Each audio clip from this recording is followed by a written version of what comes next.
موسیٰ خان زندگی میں پہلی بار یوں غصے اور بے یقینی کے عالم میں اپنے والد دلاور خان کے سامنے کھڑا تھا، جیسے کوئی آتش فشاں پھٹنے ہی والا ہو۔ اس کی آنکھوں میں وہ اشتعال نہ تھا جو بدتمیز اولاد میں ہوتا ہے، بلکہ ایک ایسا اضطراب تھا جو عزت اور تربیت کے بوجھ تلے دبا ہوا ہو۔ بچپن سے لے کر آج تک اس نے اپنے بابا سے اونچی آواز میں بات تک نہ کی تھی، لیکن آج معاملہ کچھ اور تھا۔ وہ لندن سے اعلیٰ تعلیم حاصل کر کے ابھی چند دن پہلے ہی لوٹا تھا۔ بزنس ایڈمنسٹریشن میں ماسٹرز کی ڈگری لیے ذہن میں کئی خواب، دل میں کئی منصوبے اور رویے میں وہ مخصوص مغربی شائستگی لیے جو ایک مہذب، خود اعتماد مگر تھوڑا مغرور نوجوان کی پہچان تھی۔ غرور اس کی طبیعت میں اس لیے درایا تھا کہ بھلے دنیا کا وہ اکلوتا شخص نہ تھا جو MBA کی ڈگری حاصل کرنے میں کامیاب ہوا تھا، مگر اپنے علاقے کا ضرور وہ واحد شخص تھا جس نے لندن سے اعلیٰ تعلیم حاصل کی تھی۔ من پسند فیصلے لینا اور اپنے ناز نخرے اٹھوانا اس کی طبیعت کا خاصہ تھا، مگر آزاد فضاؤں میں بے لگام دوڑتے ہوئے وہ بہت سی بنیادی باتوں کو پیچھے چھوڑ چکا تھا۔ موج مستی میں اب رنگین مزاجی شامل ہو چکی تھی۔ ڈال ڈال گھومنے والا بھنورا پاکستان لوٹ کر بھی وہی آزادی کی چاہ رکھتا تھا۔ ایئرپورٹ پر ہی ایک طرح دارسی حسینہ سے مراسم بڑھا کر موبائل نمبرز کا تبادلہ کر چکا تھا اور مسرور سی مسکراہٹ لیے مطمئن ہو چکا تھا، کیونکہ وہ سمجھتا تھا کہ اب اس کی ذاتی زندگی میں ہر بڑا فیصلہ اس کے ہاتھ میں ہوگا۔ مگر جیسے ہی وہ آبائی حویلی میں داخل ہوا، دلاور خان نے اس پر ایک ایسا دھماکہ کر دیا جس نے اس کی سوچوں کی بنیادیں ہلا کر رکھ دی۔ موسیٰ خان کی 7 سال بعد وطن واپسی پر حویلی میں جشن کا سا سما تھا۔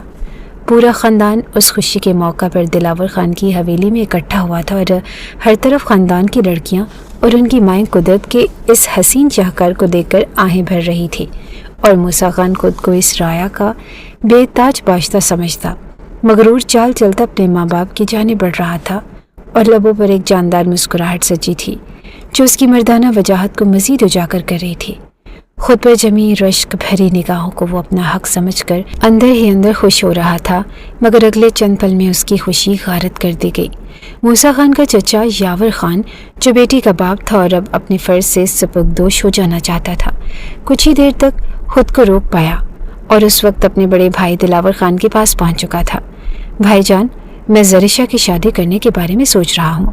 میٹرک تو ہو چکا، مگر اب کافی دنوں سے اس نے ایک ہی رٹ لگائی ہوئی ہے کہ کالج جانا ہے۔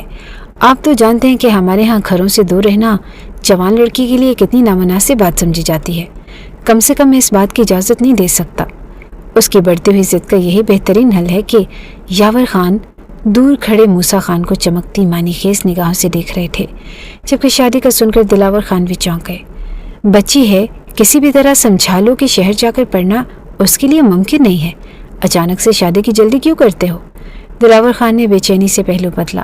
وہ پریشان ہوئے کہ خود سے بیٹے کے لیے رشتہ کیسے مانگ لے۔ اگر موسیٰ خان کو اس رشتے پر اعتراض ہوا تو کیا کریں گے؟ انہیں اندازہ نہیں ہوا کہ یاور خان کی نگاہوں کا محور موسیٰ خان ہی تھا۔ میں چاہتا ہوں کہ آپ میری زریشہ کو اپنی بیٹی بنا لیں، اس طرح میری پریشانی بھی ختم ہو جائے گی اور شادی شدہ زندگی میں مصروف ہو کر یقینی طور پر زریشہ بھی کالج جانے کی ضد چھوڑ دے گی۔ یاور خان نے خود ہی بڑے بھائی کی مشکل آسان کر ڈالی۔ یہ تو بہت اچھی بات ہے، میرے لیے اس سے بڑھ کر خوشی کیا ہوگی کہ زریشہ اپنے ہی گھر میں رہے گی، ہمیں بھی فکر نہیں ہوگی اور اپنی نسل ہے، ورنہ غیر خاندان سے لڑکی لانا ہمارے لیے بھی آسان نہیں ہوگی، اور پھر بھی میں باپ ہوں اس کا۔ موسیٰ کی طرف سے کوئی پریشانی ہوتی ہے تو اس کو میں سیدھا کر دوں گا، تم فکر ہی نہ کرو۔ دلاور خان نے کچھ اس انداز میں زریشہ کے لیے محبت اور اپنائیت کا اظہار کیا کہ یاور خان بھی مطمئن سے ہو کر مسکرا دیا، جیسے اب زریشہ کی خوشیوں کی ضمانت مل گئی تھی۔ یوں بات طے ہو گئی۔ موسیٰ، تمہاری نسبت تمہاری چچا زاد سے طے کر دی ہے، جلد شادی کرنے کا ارادہ ہے۔ بھری محفل میں دلاور خان نے اس قدر اچانک اس رشتے کا اعلان کیا کہ موسیٰ خان بکھلا کر رہ گیا۔ حیرت زدہ سے اپنے باپ کی جانب دیکھ رہا تھا کہ شاید اس نے کچھ غلط سن لیا ہو۔ ابھی تو مجھے پاکستان واپس آئے چند گھنٹے ہی ہوئے ہیں اور یہ سب اتنا بڑا فیصلہ، میری زندگی کا سب سے اہم فیصلہ، اور مجھ سے پوچھے بنا ہی اعلان کر دیا۔ کیوں بابا، ایسا کیوں کیا آپ نے؟ ابھی تو میں نے اپنی آزادی کو بھرپور طریقے سے انجوائے کرنا تھا۔ آنکھوں میں حیرت اور دل میں 100 طرح کے شکوے لیے وہ پل میں اپنے بابا سے بدگمان ہوا، اور بدگمانی جائز بھی تھی۔ جس شخص نے بچپن سے جوانی تک اپنے ہر فیصلے میں اپنی رائے دینا اور اپنی مرضی منوانا سیکھا تھا، اب اس سے بنا کسی وضاحت کے اتنا بڑا فیصلہ سر جھکا کر قبول کرنے کی توقع رکھنا حماقت ہی تھی، اور شام کو تمام مہمانوں کے رخصت ہوتے ہی کب سے دبا غصہ اور بے بسی کا اظہار کیا۔ بابا جان، کیا میں پوچھ سکتا ہوں کہ اس اچانک فیصلے اور پھر پورے خاندان کے سامنے اعلان کرنے کی کیا ضرورت تھی؟ آپ اچھی طرح جانتے ہیں کہ میں اپنی زندگی اپنی مرضی سے گزارنے کا عادی ہوں، اور آپ کو بھی اس پر کوئی اعتراض نہیں ہے۔ آپ نے سوچ بھی کیسے لیا کہ میں شادی جیسے اہم معاملے پر یوں اچانک باقی سب کی طرح سن کر خوش ہو جاؤں گا؟ موسیٰ خان کمال ضبط کا مظاہر کرتے ہوئے بھی جیسے پھٹ پڑا تھا۔ ہاں، میں سب جانتا ہوں، مگر شاید تم یہ بات نہیں جانتے۔ کچھ معاملات کو بچوں کے حوالے نہیں کرنا چاہیے۔ تم جذباتی ہو کر کوئی بھی ایک فیصلہ کر لو، یہ ہرگز مناسب نہیں۔ خیر، اب بات کرنے کا بھی کوئی فائدہ نہیں ہے، اور پوری برادری کے سامنے میں نے اعلان کیا ہے، چند ماہ بعد نکاح ہے، سب تیاری شروع کرو۔ بس یہی جملہ تھا، اور سادہ، مختصر اور ایک طرفہ مگر اٹل فیصلہ۔ موسیٰ خان کو پہلے تو اپنے کانوں پر یقین آیا، اور اسے لگا کہ شاید وہ اپنی مرضی بیان کرے گا، اور ہمیشہ کی طرح اس کو سمجھانے کی کوشش کر کے تھک ہار کر اس کی خواہش مان لی جائے گی، مگر آج تو اس کو زیادہ بولنے کا موقع بھی نہیں دیا گیا۔ اس نے آہستگی سے اور نرمی سے پوچھا، بابا، کیا آپ مجھ سے میری مرضی جاننے کی کوشش نہیں کریں گے؟ زبردستی میری شادی کر دیں گے؟ دلاور خان نے گردن ہلائی جیسے یہ کوئی معمولی بات ہو۔ ہاں بیٹا، تمہارے چچا اور میں کافی عرصے سے چاہتے تھے کہ یہ رشتہ ہو جائے، اور اب وقت آ گیا ہے۔ مرضی کا کیا ہے، شادی ہو جائے تو اکثر بیوی مرضی کی عورت بن جایا کرتی ہے، اگر نہ بھی بنے تو اس میں کیا حرج ہے؟ یہ جملہ سنتے ہی موسیٰ خان کے اندر جیسے کچھ ٹوٹ گیا ہو۔ اس نے پلکیں جھپکی، لبوں کو سختی سے بھینچ کر خود کو غلط کہنے سے روکا، اور پھر آہستگی سے پوری کوشش سے اپنے لہجے کو قابو میں رکھتے ہوئے بولا، بابا، مجھے افسوس ہے لیکن میں اس فیصلے سے اتفاق نہیں کر سکتا۔ دلاور خان نے چونک کر بیٹے کی طرف دیکھا۔ کیا مطلب ہے تمہارا؟ یہ پورے خاندان کا فیصلہ ہے، جس میں تمہاری ماں، تمہاری چچی، سب کی رضامندی شامل ہے۔ موسیٰ خان نے ایک لمبی سانس لی۔ وہ حویلی کے بڑے کمرے میں جہاں دیواروں پر آبا و اجداد کی تصویریں لگی تھی، اب ایک ایسی بات کرنے جا رہا تھا جس کی ہمت اس نے کبھی نہ کی تھی۔ بابا، میں اس لڑکی کو جانتا تک نہیں، میں نے اسے کبھی بات نہیں کی، اور نہ اس کے خیالات، نہ خواب، اور کچھ بھی نہیں جانتا۔ میں نے اعلیٰ تعلیم حاصل کی ہے، جبکہ وہ بمشکل میٹرک پاس ہے۔ میرا اس کے ساتھ کوئی جوڑ ہی نہیں بنتا۔ اس زبردستی مسلط کیے جانے والے رشتے پر اعتراض کرنے کے لیے کیا یہ کافی نہیں کہ میں نے زندگی کے بہترین 6 سال لندن میں گزارے؟